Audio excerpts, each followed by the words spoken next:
ये लागू हो चुका है। कई लोगों के बीच भ्रांति है कि किसकी नागरिकता जाएगी और किसको मिलेगी। सही जानकारी के अभाव में कहीं ना कहीं जो है देश का माहौल खराब भी हो रहा है, तो वहीं कुछ लोग सरकार के पक्ष में कह रहे हैं। क्या है सीएए, इसकी पूरी जानकारी हम आप तक पहुंचाने वाले हैं। हमारे साथ राजनीतिक विशेषज्ञ और भाजपा के नेता जुड़े हुए हैं, सीपी शर्मा जी। उनसे ही जानेंगे सीएए के बारे में। सर नमस्कार, स्वागत है आपका। जी नमस्कार, मैं सीपी शर्मा, बीजेपी व्यापार प्रकोष्ठ नोएडा देखता हूँ और इसके अलावा हम लोग बिजनेस वर्क की भी एक एसोसिएशन देखते हैं, handloom handicraft exporter welfare association.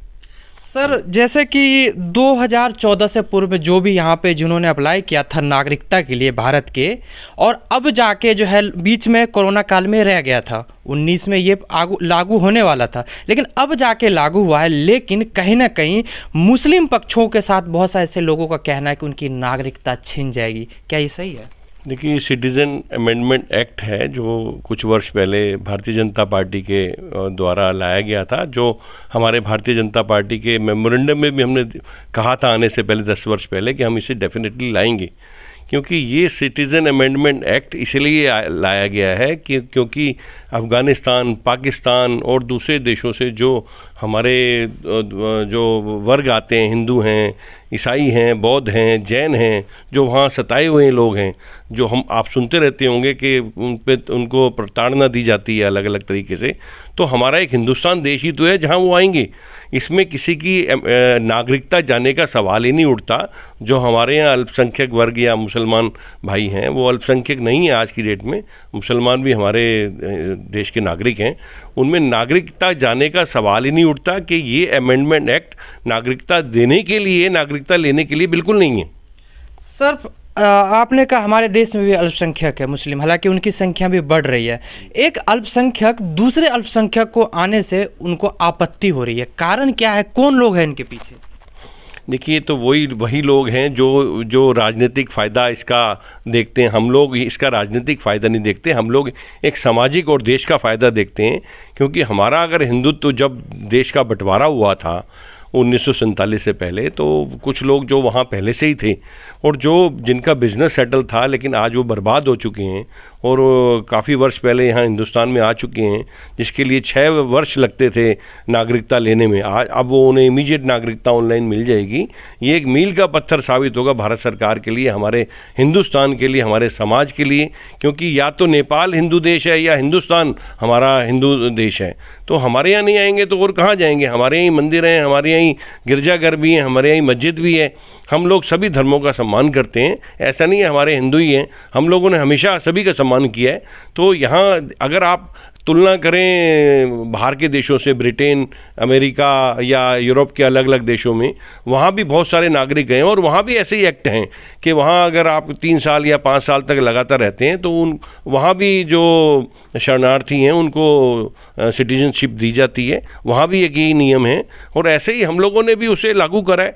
ये हमारे अमित शाह जी की बहुत बड़ी दरियादिली है कि उन्होंने, और मोदी जी की दरियादिली है और उन्होंने ये सिटीजन अमेंडमेंट एक्ट को लागू कर रहे हैं। ये हमारे लिए बहुत ही अच्छा साबित होगा। मतलब आपने बहुत अच्छी जानकारी दी सर ने कि 10 साल से लगभग ज़्यादा हो गए जो लोग नागरिक यहाँ आकर रह रहे थे आपके बांग्लादेश, पाकिस्तान और अफगानिस्तान से। तो नॉर्मली किसी देश में इतने समय रहने के बाद जो नागरिकता पाने के अधिकार वो हो जाते हैं, अप्लाई कर सकते हैं। हाँ, उसे देना नहीं देना ये सरकार के निर्णय पे होता है। लेकिन जिस तरीके से बताया जा रहा है सर, संख्या जो है ज़्यादा नहीं है, कुछ लाख की ही संख्या है। लेकिन मुस्लिमों का ये कहना है कि मुस्लिम क्यों नहीं आ सकते? देखिए, अगर मुस्लिम सताए जा रहे हैं कहीं तो मुस्लिम भी आए। हमने कब मना किया है? हमने तो मना नहीं किया। लेकिन उन जो अफ़गानिस्तान है, जहाँ पाकिस्तान है, बांग्लादेश है, वहाँ सताए हुए लोग मुस्लिम नहीं हो सकते। वहाँ सताए हुए लोग हिंदू, बौद्ध, जैन, ईसाई ही होंगे।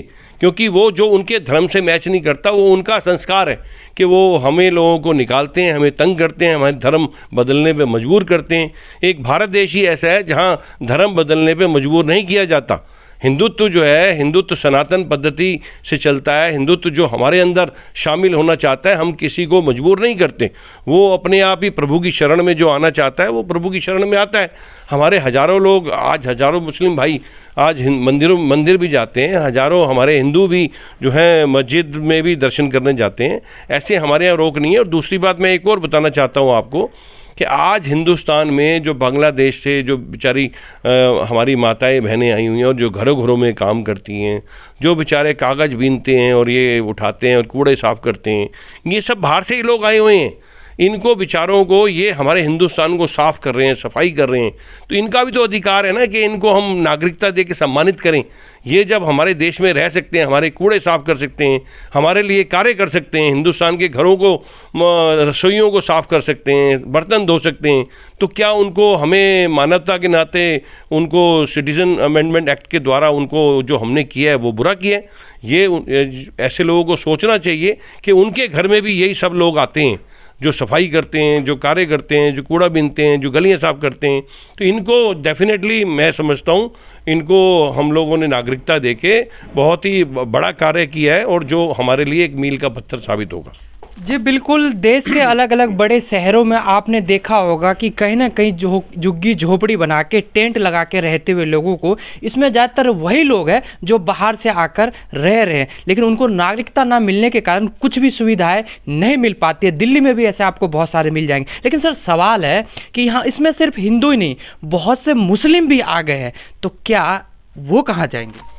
देखिए, मुस्लिम अगर अपने पेपर वर्क दिखाते हैं तो मुस्लिम के लिए भी यहाँ लॉ में बदलाव हो रहा है। ऐसा नहीं है केवल मुस्लिम के लिए नहीं है या औरों के लिए नहीं है, मुस्लिम के लिए भी सभी रूल जो जो हमारे सरकार द्वारा निश्चित किए गए हैं वैसे ही होगा। सर यहाँ जो बुद्ध सिख और जो भी है यहाँ पे सिख और जैन, इनके लाखों की संख्या भी नहीं है, लेकिन इनके साथ जो बांग्लादेश और रोहिंग्या आ गए हैं वो शायद भारी संख्या में है, तो दिक्कत तो वहाँ उनके लिए पैदा होगी। देखिए, बांग्लादेशी से जो भी रोहिंग्या समाज के लोग आ रहे हैं वो हिंदू हैं और ज़्यादातर आसाम और ज़्यादातर पश्चिम बंगाल के क्षेत्रों में वो बसे हुए हैं और दिल्ली और महानगर में भी पहुँचे हुए हैं। इसलिए इन लोगों को तकलीफ़ है कि इनका वोट परसेंटेज सोचते हैं बढ़ जाएगा, ऐसा कुछ नहीं है। ये करोड़ों अरबों में नहीं है, ये कुछ लाख हैं और इनको देना एक मानवता की आवाज़ थी। इनको नागरिकता देना यह बहुत ज़रूरी था कि वो उनको राशन चाहिए, उनको भोजन चाहिए, उनको हम भिखारी नहीं बना सकते हैं, वो काम कर रहे हैं ताकि हमारे यहाँ वो एक सिस्टम में आ सकें। मुस्लिम समाज तो ऑलरेडी हमारे एक सिस्टम में जुड़ा हुआ है। मुस्लिम समाज हमारे हिंदुस्तान का नागरिक है और अगर कुछ लोग मुस्लिम रह गए हैं तो इसकी जानकारी वो सरकार को दें, डीएम को दें उस इलाके के, उसके लिए जो भी ज़रूरी कदम होंगे वो सरकार उठाती है, ऐसी कोई दिक्कत नहीं है। यही सवाल जो उत्तर आपने हालांकि पहले उत्तर दे दिया, यही सवाल मेरा भी है और बहुत लोगों का है। यही कारण है कि लोग सोचते हैं कि हिंदू के साथ जो मुस्लिम आ गए वो कहाँ जाएंगे। उनको यही डर लगा है कि सरकार इनको भगा देंगे यहाँ से। और सबसे बड़ी बात है कि पश्चिम बंगाल में इसका जो है रूपांतरण देखने को मिलता है, क्योंकि वहाँ अच्छा खासा वोट बैंक है मुस्लिमों का, जो कि बांग्लादेश से और दूसरे आसपास के देशों से आए हैं। तो सबसे बड़ी दिक्कत तो टीएमसी जैसे सरकारों के लिए है।